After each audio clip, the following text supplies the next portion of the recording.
welcome back to Sunny Life channel. Thank you so much guys for tuning in. I'm here to update you of what is going to happen on Uzalo from the 24th to the 28th of August 2020. Guys, if you want the full episode, I will leave the link on the comment section.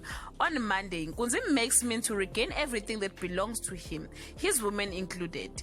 On Tuesday, Nkunzi uses Zayn as an example to remind everyone of what he's capable of.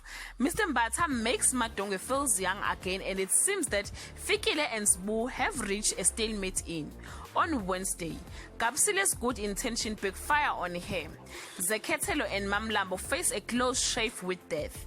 The battle line are literally drawn between Sbu and Fikile. On Thursday, Nkunzi reminds everyone that he is the bull of the crown. Madongwe chooses love over loyalty. Kapsile promises to bow down to Kabanga's rule. Kuvuki land remains divided. Both sides are resolute in their stances. On Friday, when Mangobo learns of the new sleeping arrangement, she makes a big decision. Madongwe's reaction shocks everyone at the church, and Fikile is ambushed at the saloon.